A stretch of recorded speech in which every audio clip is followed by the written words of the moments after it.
Salut! Aujourd'hui, je vais vous raconter une petite histoire. En fait, c'est l'histoire d'un gars qui voulait publier une vidéo par jour, tous les jours, sur YouTube. Et en fait, l'histoire, c'est quoi? C'était mon défi du mois d'avril et en fait, je vais vous parler de mon bilan.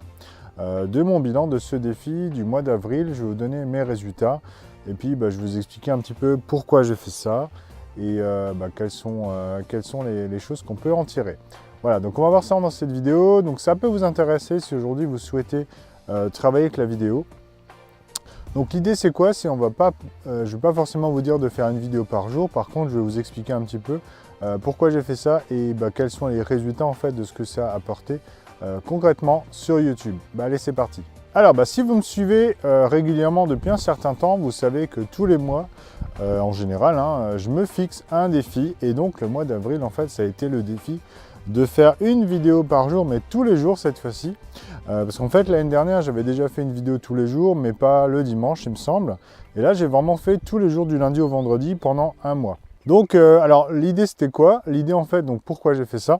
Parce qu'en fait, tout le monde, tous les gros youtubeurs, les spécialistes, expliquent toujours, pour développer sa chaîne, il faut publier du contenu, Donc, je me suis dit, écoute, Pascal, pourquoi croire ces gens-là sur parole? On va vérifier soi-même quelles sont les conséquences, quoi. C'est-à-dire, est-ce qu'il faut vraiment le faire ou pas? Donc je me suis dit, ok, je vais me le faire sur un mois. Je vais essayer de publier donc, du contenu tous les jours pendant un mois.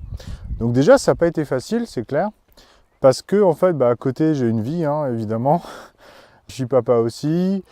J'ai des clients pour lesquels je donne des formations, je propose des prestations en informatique aussi. Et donc, ces trois éléments-là prennent déjà beaucoup de temps.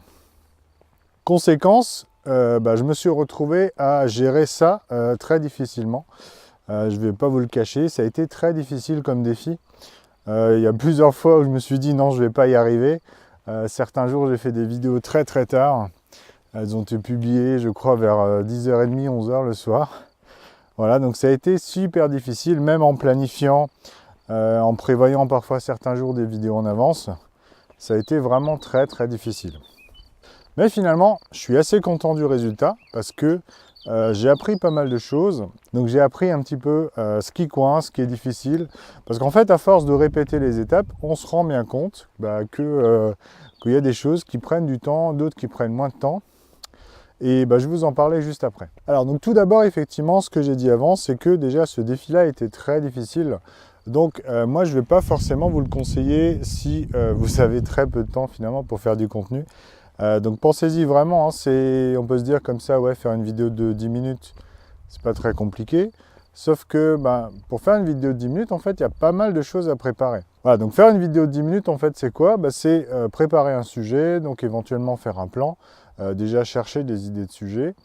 Ensuite, vous aurez évidemment à filmer. Donc souvent pour filmer, il faut se déplacer. Moi, vous voyez, j'essaye d'aller dans des endroits un petit peu différents chaque fois et si possible à l'extérieur. Voilà, donc cherchez l'endroit, essayez d'y aller au bon moment parce que si vous y allez, par exemple, quand il fait moche, etc., forcément, il faut attendre peut-être le bon moment. Ensuite, vous préparez le matériel, vous filmez, vous rentrez chez vous, vous téléchargez les vidéos, vous faites la synchro son vidéo et ensuite, il faut faire le montage. Ensuite, l'upload sur YouTube, puis la miniature, puis la description, les tags, etc. Donc, vous voyez qu'il y a pas mal d'étapes quand même si ce sont des étapes parfois qui prennent 2-3 minutes. Mais je pense que grosso modo, je vous avais annoncé des résultats. Moi, je peux dire aujourd'hui qu'une vidéo, si on veut faire une vidéo régulièrement, il faut pouvoir y consacrer au moins 1 heure. Je pense qu'en dessous de l'heure, ça devient assez difficile. Donc aujourd'hui, voilà, si vous voulez lancer, je sais pas, de la communication par YouTube, si vous souhaitez publier régulièrement, moi, ce que je vous conseille, c'est de prévoir au moins 1 heure pour votre contenu. Donc 1 heure, ça veut dire quoi? Ça veut dire effectivement, il faudra éventuellement même planifier des contenus à l'avance, évidemment. Donc vous pouvez très bien utiliser pour ça une liste d'idées, d'accord? C'est ce que je conseille souvent dans mes vidéos. Mais voilà, si vous voulez, imaginons, vous voulez faire 2 vidéos par semaine ou 3 vidéos par semaine, il faudra vraiment consacrer au minimum 1 heure à chaque fois. Donc 3 vidéos, 3 heures par semaine. Voilà. Donc si vous voulez communiquer sur vos produits, votre entreprise, ou bien donner des cours, des formations, etc. Pensez-y vraiment. Donc une chaîne YouTube, aujourd'hui, je pense que c'est pas quelque chose à prendre à la légère. Beaucoup se lancent là-dedans et voilà, commencent à faire quelques vidéos et puis se lassent. Moi, je pense que c'est vraiment important d'être passionné. Et aujourd'hui, j'ai publié déjà plus de 150 vidéos. Vous voyez que je ne me suis pas lassé au bout de quelques vidéos. Alors, il y a certaines vidéos, c'est pas terrible, je suis d'accord. Vous pouvez les trouver, il suffit de regarder là où il y a le moins de vues. Je pense que voilà, on se rend compte que c'est pas forcément le tip-top qualité. Par contre, ce qui est important, c'est de garder une motivation, une habitude pour vraiment faire développer sa chaîne. Ensuite, deuxième conseil, donc quelque chose que j'ai compris là en faisant ces vidéos régulièrement. Si vous faites vraiment beaucoup de contenu, donc comme je l'ai fait, une vidéo par jour, essayez vraiment d'optimiser au maximum le processus. Donc par exemple, vous voyez que certains jours, j'ai utilisé mon smartphone pour filmer. J'ai fait même le montage sur mon smartphone. On le voit d'ailleurs, j'ai utilisé 2 logiciels qui mettent un filigrane. Voilà, bon, ça c'est pas très grave, mais le but c'était aussi d'essayer. Donc filmer sur smartphone, faire le montage sur smartphone, c'est possible, à condition d'avoir quelque chose de très simple. Donc si vous voulez couper beaucoup de choses dans les vidéos, ça va être difficile sur smartphone. Monter sur un téléphone, c'est bien si vous voulez par exemple juste ajuster le début et la fin de chaque prise, d'accord? Mais si vous voulez au milieu modifier plein de choses, je vous le conseille vraiment pas. Par contre, ce qui est intéressant, c'est que avec un smartphone, vous avez un outil tout en un. D'accord? Donc, il est possible de filmer avec le smartphone. Vous pouvez faire votre plan. Moi, j'utilise Trello sur le téléphone, donc ça marche très bien. On peut se filmer, on peut faire le montage et on peut envoyer la vidéo. Et si vous voulez aller plus loin, vous pouvez même faire une miniature sur votre smartphone puisqu'il y a des outils un peu comme Photoshop qui existent sur Android ou sur iOS. D'accord? Donc on peut vraiment utiliser ça comme outil. Donc si vous avez peut-être pas un gros budget, vous pouvez démarrer avec ça. Ou si vous voulez vraiment vous simplifier la vie et faire quelque chose un peu tranquille à la cool, voilà, sortez votre smartphone, faites une petite vidéo et vous l'envoyez. Alors, autre chose en fait que j'ai apprise en faisant une vidéo par jour, c'est que vous êtes tellement concentré sur la création de contenu que finalement c'est difficile de faire évoluer votre activité. Donc ça veut dire quoi? Ça veut dire que voilà, je passe peut-être, alors imaginons, voilà, je passe certains jours, je travaillais pour des clients la journée. Donc on va dire que la partie prestation, on ne va pas en parler. Par contre, la partie Enjoypreneur, si je veux la faire évoluer, forcément, il faut passer du temps à réfléchir à son activité, quels sont les sujets que je souhaite développer, comment communiquer, etc. Tous ces éléments-là, plutôt de stratégie, on va dire, quand on publie une vidéo par jour, c'est très difficile de consacrer du temps à ce genre de choses. Puisque vous passez, on va dire, quasiment tout votre temps libre, en tout cas disponible. J'ai passé pas mal de temps disponible. En gros, le temps qui me restait dans la journée, je le consacrais à faire des vidéos. Ce qui veut dire que, bien sûr, la stratégie, en gros, j'en ai pas fait pendant le mois d'avril. Et donc, je pense que ça, c'est une erreur, à mon avis, puisque si vous faites que des vidéos, par exemple, sans réfléchir à des stratégies de communication, des stratégies de contenu, par exemple, votre activité ne va pas vraiment évoluer et du coup, vous allez vraiment stagner, ça va être la courbe plate, quoi. Donc c'est pour ça que moi, je vous conseille vraiment, si vous voulez faire quelque chose de voilà qui croît évidemment, je vous conseillerais de faire un petit peu moins de vidéos et plus de stratégies. Ensuite, autre conseil que je pourrais vous donner, c'est que quand on fait une vidéo par jour, il faut aussi que les abonnés puissent suivre. Et moi, je pense que c'est très difficile aujourd'hui. Vous allez peut-être me le dire en commentaire, mais je ne pense pas que tous ceux qui sont abonnés à Enjoypreneur ont eu le temps de regarder toutes les vidéos du mois d'avril. Donc, alors déjà, évidemment, on fait tous une sélection. Par contre, ce qui est important, c'est quand on fait beaucoup de contenu, je pense que les vrais fans, en fait, forcément, n'ont pas forcément le temps de suivre toutes les vidéos. Et du coup, peut-être que vous ratez des fans potentiels, quoi. Donc, ce que je voulais vous dire avec ça, c'est peut-être que faire trop de vidéos, vous allez peut-être dépasser un certain seuil, le seuil que vos abonnés pourront suivre. Donc, moi, je conseille de baisser un petit peu ce seuil-là. Peut-être 5 vidéos, ça peut être le grand maximum. Comme ça vous laisse 2 jours. Les gens peuvent éventuellement rattraper un petit peu le week-end, par exemple. Mais c'est vrai que 7 vidéos par semaine de plus de 10 minutes, moi, je pense que personnellement, j'aurais du mal à suivre. Et c'est pour ça aussi que je me dis que mes abonnés à moi, donc vous qui me regardez, je pense que ça doit être difficile à suivre. Donc si j'avais vraiment un conseil à vous donner, c'est de peut-être pas dépasser 5 vidéos grand maximum sur une semaine. Ensuite, je voulais aussi vous donner des résultats. Donc pour ça, j'ai pris mes notes. Donc j'ai publié une vidéo qui a fait le buzz, un petit peu par accident évidemment. Le buzz, c'est en général assez difficile à provoquer. Donc j'ai publié une vidéo qui a fait le buzz qui s'appelle « Pour qui voter en 2017 ?» Alors le buzz, entre guillemets, disons qu'elle s'est distinguée par rapport aux autres vidéos, elle a vite décollé. Donc elle a fait environ 660 vues en quelques jours. Donc je l'ai publiée peut-être une semaine avant les élections, donc avant le premier tour. Et elle a fait 660 vues et je crois qu'il y a une dizaine de commentaires. Donc par rapport aux autres vidéos que je fais d'habitude, clairement elle a décollé. Alors pourquoi elle a décollé? Je pense que c'était un sujet sensible. Donc j'ai pas mal hésité en me disant ouais, est-ce que je publie ça? Voilà, ça ne concerne pas forcément la chaîne.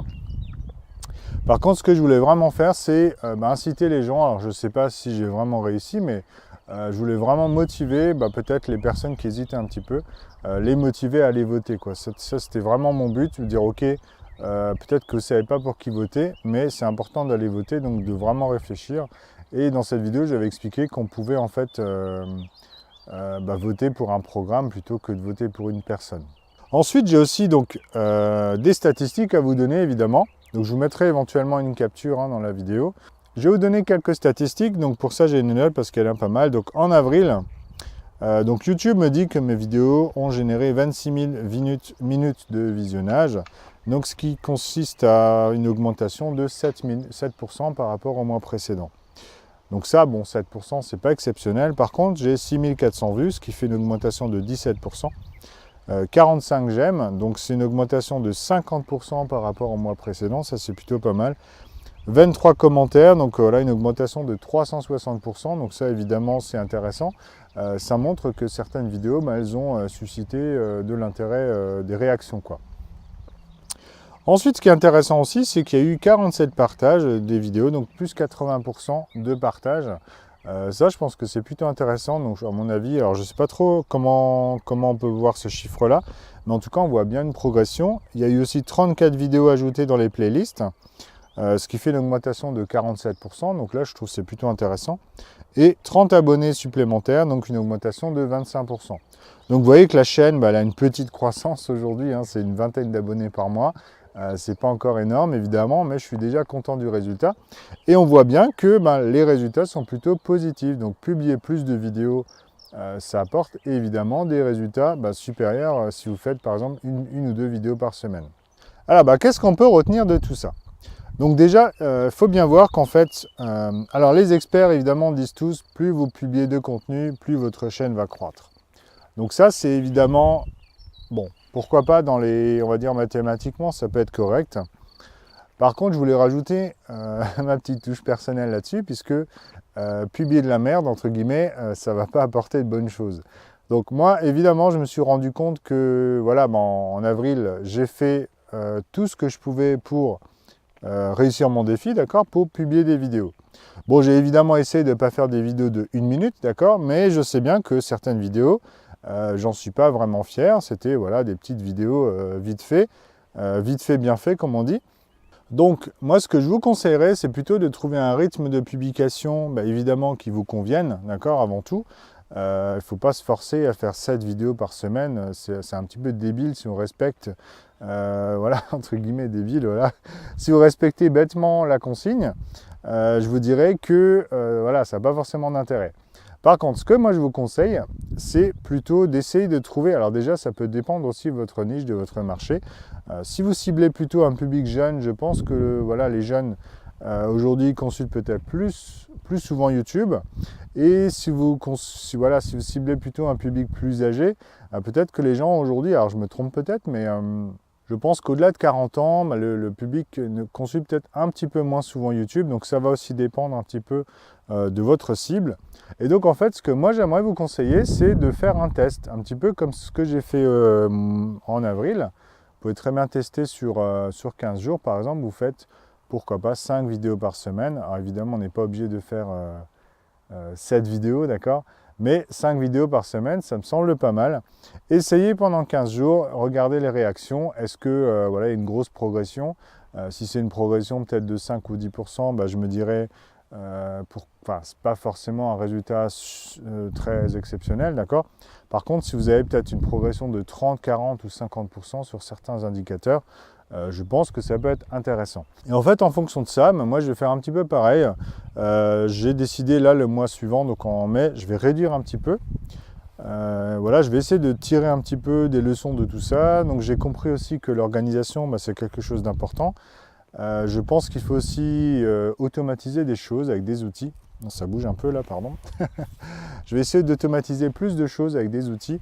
Donc j'avais travaillé sur un outil d'automatisation, je vous en ai déjà parlé il y a quelques temps. Donc c'est un logiciel que j'ai développé et je vais le développer encore plus pour justement automatiser des choses, comme par exemple l'upload sur YouTube, la création de la miniature, etc. Donc le but c'est vraiment d'automatiser toutes les petites tâches qu'on fait à chaque fois qu'on fait un montage, pour en fait, voilà, on arrive, on fait sa vidéo, on appuie sur record, on fait sa vidéo, on branche le smartphone ou l'appareil photo et puis on peut automatiser pas mal de choses. Voilà, donc c'est vraiment là-dessus que je vais travailler. Donc je vais essayer de faire au moins 2 vidéos par semaine. Éventuellement, au mois de mai, je ferai peut-être quelques tests de matériel ou de logiciel. Voilà, si je vous fais un test, ça sera une vidéo bonus. Donc il y aura entre 2 et 3 vidéos par semaine. Voilà, donc c'est une vidéo un petit peu longue. J'ai essayé de donner mes résultats. Donc mon ressenti global, c'est de dire, voilà, ne croyez pas bêtement ce qu'on vous dit. Si on vous dit qu'il faut faire une vidéo par jour tous les jours de l'année, je dirais, essayez d'abord de faire une expérience, d'accord, un petit peu comme ce que j'ai fait moi. Je vous invite d'ailleurs à essayer de temps en temps des défis, des expériences un peu dans ce genre. Voilà, fixez-vous un petit exercice, une habitude régulière. Et puis regardez surtout les résultats. Ça, c'est important, d'accord? Si c'est juste pour le faire, voilà, c'est bien, mais s'il y a un résultat derrière observable, je dirais c'est encore mieux. Voilà, donc le soleil commence à partir. Je ne sais pas trop comment. Voilà, donc la météo avait prévu aujourd'hui le temps orageux. Je crois qu'on y arrive, hein, finalement. Donc il y a un petit peu de soleil encore là derrière. Et puis voilà, donc je termine ma vidéo aujourd'hui. Je vous invite évidemment à réagir si vous avez des choses à dire là-dessus, si vous avez des résultats de votre côté aussi, si vous avez fait des tests comme ça. Voilà, n'hésitez pas à réagir. Pour le mois de mai, je n'ai pas encore validé de défi. Donc si vous avez des idées de défis, n'hésitez pas à me proposer des idées. Je vais voir, essayer de faire un truc un peu différent. Donc n'hésitez pas si vous avez des trucs un peu fous à me proposer. Il faut que ça soit réalisable évidemment. Sans que ça coûte des millions d'euros. Mais voilà, si vous avez des défis à me proposer, n'hésitez pas à le mettre juste en dessous de cette vidéo. Et puis donc je vous dis à bientôt dans la prochaine vidéo. Ciao ciao!